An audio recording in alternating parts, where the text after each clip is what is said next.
Hello and welcome back to the World of Women Wellness Warriors Summit. I'm Whitney Kobrin, dating and relationship expert and love coach. And today I want to talk to you about self-compassion. You may have heard of the placebo effect, right? Where when people think that they're getting a cure for something, they actually heal. Well, study after study is now showing that it's not just a wild, random phenomenon. It has a lot to do with our thoughts and our feelings and what we believe. So, one of the things that really surprised me in this research of self compassion is the effect that it has on your health. So, stay tuned. I'm going to share some really surprising facts about how the simple act of practicing self compassion regularly can transform your health, your wealth, and your relationships. Usually, when you think about practicing self love, it's a little bit amorphous. We have the best intentions and we mean to practice self love, but as soon as something goes wrong, we mess up, we get stressed out, we get rejected. Oftentimes, that self love just goes out the window. So I love teaching the practice of self compassion because it's not just a concept or idea, it is an actionable process. There are 3 steps to practicing self compassion. We're going to go through them together right now so you can experience what it feels like. Because it's not enough just to know this information and then forget about it when you need it. We need to feel it. We need to embody it. We need to be able to remember to use it often. So the first step is awareness. Awareness, you can achieve awareness by asking yourself, what do I feel and where do I feel it in my body? So when you ask yourself what you feel, it should be an emotion, right? If you're thinking, well, I feel like I never should have gone to the, then that's a thought. A feeling will be just a word, like I feel sad, I feel angry, I feel lonely. So you want to notice, what are you feeling in this moment? And also, most people, when they think about how they're feeling, they only think on a scale of good to bad, right? I feel good. I feel great. I feel terrible. I feel okay. Not too bad. But I want you to explore and expand your horizons here with your emotional intelligence. We have a lot of different feelings, and they're not all just good or bad. It depends on the situation, the circumstance. Sometimes feeling angry is justified and makes sense, and it's not a bad thing, it's natural. So the first step is to ask, how am I feeling? So right now, I would say I'm feeling happy and excited. And the next question is, where do I feel it in my body? So it may help to close your eyes to really tune into the feelings in your body. You might feel something in your chest, a tightness or an openness. You might feel something in your stomach, like butterflies. You might feel something in your throat, like a lump, like hard to get your words out. You might have a headache. You might feel your fingers or hands jittery. So take a moment right now, place a hand over your heart and the other hand over your belly or your womb space. Close your eyes and tune in. What are you feeling right now? Could be subtle, it could be a big feeling. You're just tuning in to how you feel. And where do you feel this in your body? What do you feel in your body that alerts you of this emotion? So you've just practiced that first step of awareness. You can also think of this as mindfulness, tuning in and paying attention to how you're feeling. The next step is kindness, offering yourself kindness. And the third step is common humanity. Common humanity means that you recognize that you're only human. You're not a machine. You're not perfect. And you can't have these huge expectations of yourself. Common humanity is also about connecting with other people, knowing that you are supported, that you have people that care about you, and that you're not alone when you're suffering. And a way to remember this is the acronym CATCH, KACH. Yes, it's spelled a little bit funny, but when you are feeling overwhelmed, sad, angry, emotional, upset, disappointed, whatever it is, you can always be there for yourself. Even when you're lonely, even when no one else is there for you, you can be there for yourself. You can catch yourself. Now, most people treat themselves pretty bad. I remember several years back with my therapist, I realized that even though I thought I loved myself, and if you would have asked me if I loved myself, I would have definitely said yes. But what I realized was that when I was doing well, I was loving myself. When I wasn't doing well, I wasn't. And I realized that my own internal dialogue would actually say, I hate you to myself. And I didn't even realize it until I started tuning in with awareness. So I encourage you to tune in with awareness to the words that you use in your inner dialogue, how you talk to yourself. We all have an inner critic. It's going to be there. It's going to judge us and other people, but we really just need to be aware of that and not let it run the show. So when it comes to offering yourself kindness, we want to offer soothing words and soothing touch. And I have this picture of the mama cat and the kittens because they're so good at nurturing their kittens and offering them soothing touch through their licks and their pets, and soothing words, not really words, but through their purring, they offer them that reassurance and comfort. And that's what we need. We need to say things to ourselves rather than, yeah, of course you messed up. You're an idiot. Why am I so stupid? Instead of going to all those negative places, because that will just discourage you and it will just make a bad situation worse. Instead, we want to treat ourselves like you would treat a best friend or a relative that you love, or even a little child. If a little child came up to you feeling upset and overwhelmed and rejected, you would probably hug them and pat their head and say, it's all going to be okay.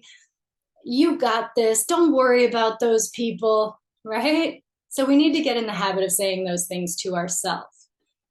So you can listen to these and imagine saying these to yourself or say them out loud. So when you're suffering, acknowledge that suffering.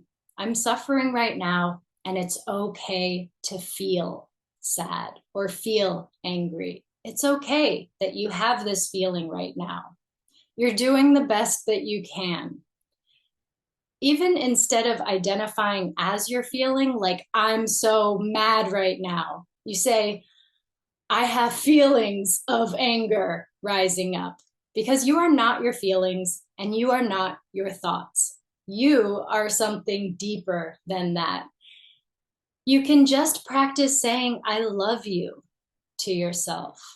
Can you do that? For some people, it's really hard.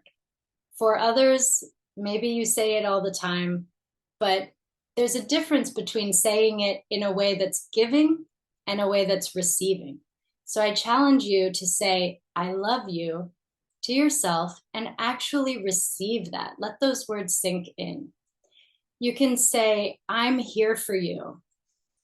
I made a mistake, but I'm not a mistake. I deserve whatever it is, the rest, love.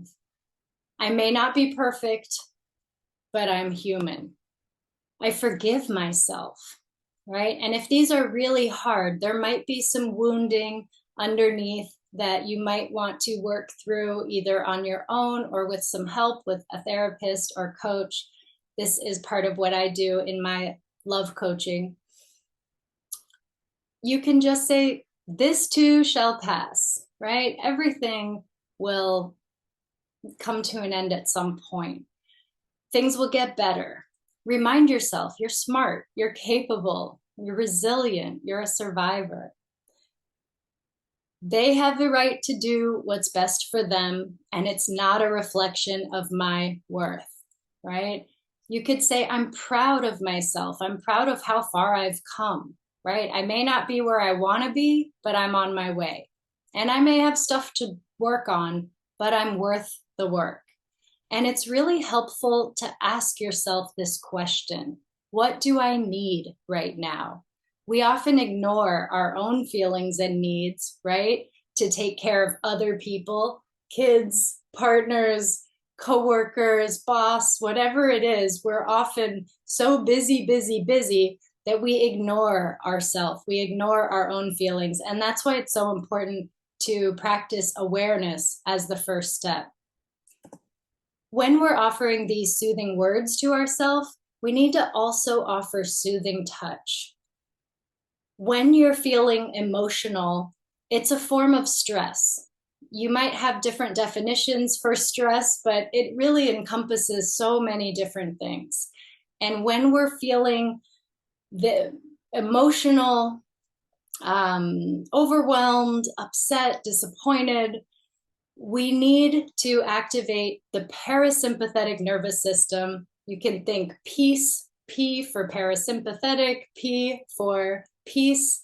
It's the nervous system action that brings you back down to calm, that processes the hormones and releases the helpful hormones that help you to calm down and bring you back to a neutral state.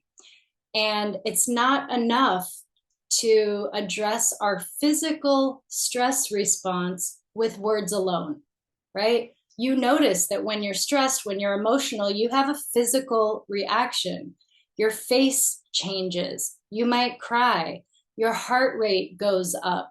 Your blood goes away from your thinking brain and you just can't think straight because it's going to your extremities so you can fight or run away. So try these with me. Place a hand over your heart. Try 2 hands over your heart. Try gently just feeling your skin, just stroking, petting. It's comforting, right? You can try putting a fist over your heart and then your hand over it. And when you ask yourself where in your body you feel it, maybe you feel it down here in your solar plexus. So you can place your hands there. Or you feel it on your throat. So you can put your hands in a kind, gentle way on your throat. You can think about, how do you like to be touched? What feels soothing to you? I know that I like to be touched here on the side of my face and my neck. It just feels nice. You can try putting a hand on your heart and another on your belly, or on your cheek, or just cupping your face in your hands. You can try stroking your arm like this. And if you're somewhere in public and you can't just reach around and give yourself a great big hug, by the way, try that one too. This has actually been scientifically proven that when we hug ourselves like this, that it does help us to self-soothe. And it's so important to know how to self-soothe. And if you don't know how, I'm really glad you're here. Congratulations on showing up. And now you can learn this, and you can also teach other people how to do this. And if you have kids, you can teach them how to self-soothe. They won't be able to do it until they're at a certain age where they can understand. A 2-year-old won't know how to self-soothe very well, but it's important that you model that for them and show them that it's possible to bring our own nervous system back down to regulated. You can also try something small, like if you're in public and you don't want to be obvious, you can just pet your hand under the table. And remember, we're saying the soothing words along with it. It's gonna be okay. I know I'm feeling upset right now, but it's gonna be okay. Things will get better. All All right. You can also hold on to an object, a pet or a pillow or a pillow pet. Remember those? For some people, if you've denied yourself self-love for a long time, if you have denied giving yourself soothing touch and soothing words, then there can be an effect called backdraft that happens. And if you're familiar with the terminology with fire, house fires, backdraft is when a room is enclosed and the fire eats up all the oxygen. So as soon as a window breaks or a door opens, the fire rushes out because it wants all that oxygen that's out there. So sometimes if you've really neglected your self-love and then all of a sudden you start to give it to yourself, whoosh, all this emotion starts to pour out. So go slowly, be gentle, and find some support if you need it. So here's why this is so magical. When we get stressed, our bodies will go into a fight response or a flee response to run away, or we freeze up like a deer in headlights. So each of these three steps actually counteracts the stress response. Awareness stops us from freezing and zoning out. We're actually tuning in to our body and our feelings instead of tuning out from it. Kindness counteracts the fight response. And even if you don't normally go into fight response, you will often do it with yourself because you're an equally matched opponent and nobody's going to stop you. So it's really important that we learn how to turn around that negative, mean, judgmental, critical, harsh self-talk and begin to speak to ourselves like a friend. And when we have the desire to run away and hide and isolate ourselves when we're suffering, it really makes a bad situation worse. So it's important to practice common humanity, to reach out to a friend, call someone, have someone come over. I actually am a widow. My husband passed away back in 2017, and I remember feeling so alone in my suffering. And when I would get together with his family, with friends, even though I was still sad and still grieving, it just felt better to be sad and grieving with someone else. So I could definitely tell you that this is very impactful and really works. When we think of self-love, we often think of self-esteem. So I want to talk to you a little bit about the difference between self-esteem and self-compassion. Self-esteem is feeling good about yourself and your own abilities. By itself, it's not such a bad thing. Synonyms for self-esteem include ego, pride, pridefulness, self-regard, and self-respect. We do need to have a sense of self-esteem to know that we're capable, we're good enough. There's a baseline level of self-esteem that we need. But normally, when we're chasing this high self-esteem, it involves us comparing ourselves to others and needing to feel special and above average. And by definition, we can't all be above average. Sometimes you're going to be average, sometimes you're going to be below average. And this constant comparison with others and chasing self-esteem has been shown to lead to narcissism, constant comparison with others, judgment of yourself and others, being defensive, and just feeling disappointed, angry, frustrated, and let down. And the reason for that is that self-esteem is contingent. It's there for us when we succeed, but it deserts us in our times of failure, which is exactly when we need it. So if you get rejected for a job or date, whatever it is, if you're feeling really low and down, your self-esteem is also going to plummet, and it's just going to kick you when you're down. So self-compassion, however, is always there for you, no matter what you're going through, even if you're feeling down. even if your self-esteem is low. And your self-worth doesn't require you to compare yourself with others or to be better than others or to meet any specific expectations, even your own. Don't we often set goals or assume that we'll be at a certain point in our life by a certain age? And then when we don't reach that, we can feel really disappointed in ourselves. So it's not only comparison with others, but also comparing ourselves to our own expectations that can leave us discouraged, deflated. And here's the thing, when we're not being kind to ourselves, when we're being harsh and pushing, it makes us less effective. We can't think as clearly. And practicing self-compassion regularly helps us to provide more stability to be able to hold our negative feelings and difficult events. Life has ups and downs.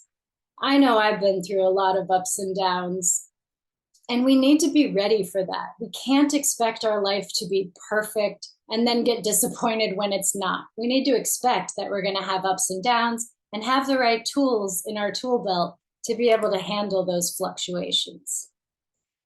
So I wonder if you are thinking that this doesn't work, right? There's a few common barriers to practicing self-compassion, reasons why you might not be practicing this.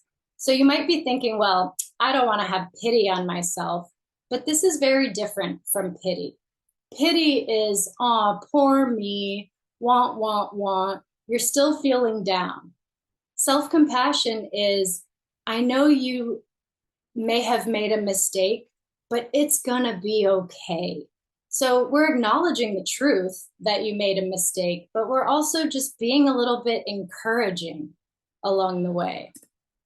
You might think that you have to be hard on yourself to get things done, but let me give you an example. If you want to get fit and you want to be working out at the gym, there's a couple of different ways that you could motivate yourself. And I've known people that have motivated themselves by saying, I'm so fat, I'm so ugly, nobody's gonna want me if I look like this. And it kind of works. It gets them to go to the gym. But studies have shown that when we motivate ourselves through negativity, we actually decrease the effectiveness. So you're not likely to continue that pattern and continue going to the gym. And then if you miss a gym workout, you'll be extra hard on yourself. And it can actually lead to feeling depressed because it becomes a downward cycle.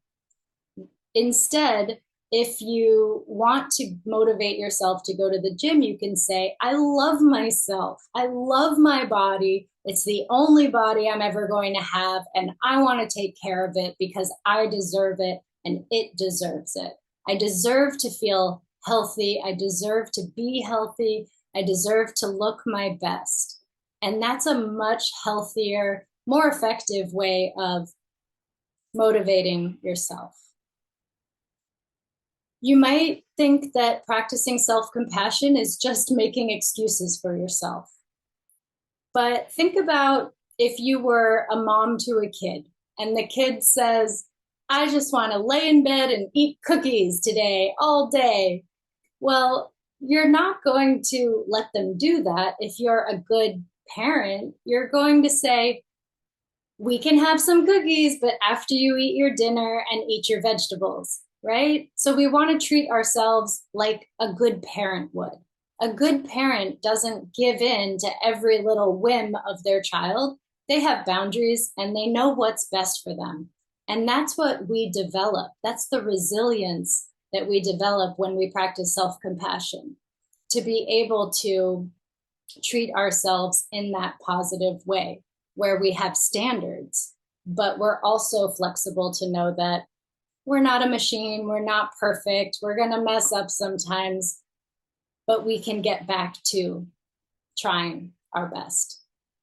And another barrier to self-compassion I call the story, right? We get caught up in the story, the he said, she said, the reasons, the excuses, blah, blah, blah, blah, blah. It comes in many different forms. I can't do that because whatever it is, it's not a good excuse, because we know now that practicing self-compassion has an impact on your health, your wealth, and your relationships. So some of the benefits, obviously we talked about this already, it fights our stress response. And we know now that chronic stress leads to an assortment of illnesses, autoimmune disorders, cancers, all kinds of things. Being in constant stress will do that to us. So practicing self-compassion daily, the 3 steps, remember, awareness is first. What am I feeling? Where do I feel it in my body? Kindness is next, where we offer soothing touch and soothing words, like everything's gonna be okay, you're all right, you're safe. And common humanity, where we make an effort to connect with others. So by reducing our stress, it helps us to reduce our anxiety, depression, stress, and shame, while increasing our happiness, our life satisfaction, our self-confidence, and yes, even our physical health. It enhances our overall well-being and teaches us to self-soothe and be in control of ourselves. This has wonderful effects on your relationships. If you're single, your relationship with yourself is the most important. And actually, whether you're single or not, your relationship with yourself is at the root of all other relationships in your life. And you are always going to be with you. No matter what relationships might come and go, you're stuck with you. So you might as well make the best out of that. Practicing self-compassion improves our mental clarity and focus. So this is why it can help with our career and our wealth. If you made a bad investment and you start feeling regret and sadness and disappointment, you feel angry at yourself, again, there's a downward spiral effect that happens where you feel bad, you think bad thoughts, you feel worse, you get confused. And what are the odds that you're going to make good decisions in that state? Really not good. So if you make a bad decision as it affects your wealth, your career, if you dwell on that and stay stuck in that, you're likely to continue to make bad decisions. If you practice self-compassion, forgive yourself, acknowledge what happened honestly, and give yourself encouragement, you can dig yourself out. You can take steps in the right direction so that you can fix that situation. It helps us to be more productive at work as well. And let me just say a little something about procrastination. Procrastination is not calm, cool, collected. Procrastination is the freeze response. It is a stress response. I've had conversations recently with people that didn't quite understand this, and I had to learn this because my go-to response is freeze. And so I used to think, well, I don't need meditation, I don't need to calm down, I'm already too calm. But what I didn't realize was I wasn't too calm. I was activated, I was in stress, and I was in freeze. So we do need to calm down if we're in freeze and bring our nervous system back to a regulated state. Then we don't procrastinate. We're not frozen. We can actually take one small step at a time to get something done. Self-compassion increases your ability to be accountable, to compromise, to apologize, and to forgive. All really good things in relationships. Your relationships will improve so much. And most of us tend to be more compassionate with others than we are with ourselves. But what I've discovered is that our compassion all around usually needs to go up. We need to be less judgmental, less ruled by our inner critic and our stress, and more conscious, right? Remembering to practice these 3 steps, doing these 3 steps is an act of mindfulness and consciousness that we know is going to be good for us.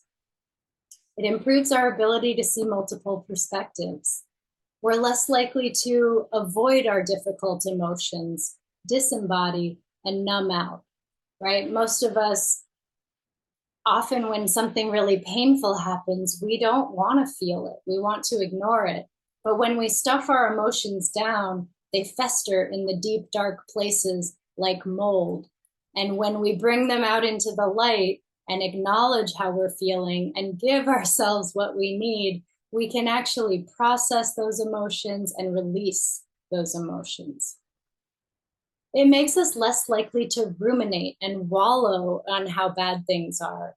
You don't want to be stuck worrying about the past or worrying about the future. We want to be present. We want to live our life, not just plan it or regret it. We want to be present enough to live in the present moment. And this practice absolutely helps with that.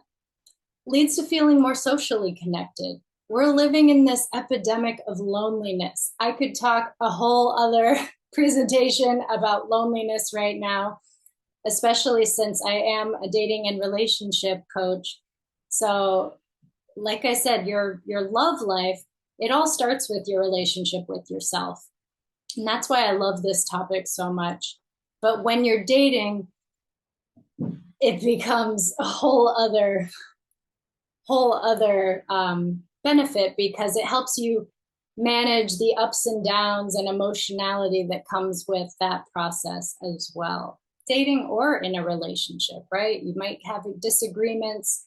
You want to be able to self-soothe and stay calm and rationally talk things out rather than exploding or imploding. And this is really crazy. So practicing self-compassion in a study of diabetics actually showed to stabilize glucose levels. So again, I go back to the intro where I mentioned the placebo effect and how it's actually our thoughts, our feelings, and our beliefs that can have a big impact on our health. I hope you can see now how important it is to learn how to love yourself, to learn to practice the steps of showing yourself compassion, kindness, and understanding. Imagine how much you'll benefit if you do start doing this as a daily practice, but also imagine what you have to lose. Your health, your wealth, and your relationships will suffer if you continue to be harsh, critical, and judgmental to yourself. Not sure how much love you're showing yourself? Take my quiz. It's at this link, whitney-kobrin.involve.me/compassion. The link will be in the notes. Take this quiz. It's quick, it's easy, it's interesting, and you'll figure out where you fall in your current practices. At the end of the quiz, you'll have an offer to join my Deep Embodied Self-Love course, and VIPs will get free access to that course. So I highly recommend that you do sign up for the VIP. You get this recording, you get all the recordings, and you also get these extra gifts like this Deep Embodied Self-Love course. Go ahead and pat yourself on the back right now for showing up, for completing this session. I hope it was meaningful for you, and I hope that you take this with you and begin to practice this and not just leave it as something you know, but absorb it, embody it as something that you feel and that you practice. Take care and see you next time.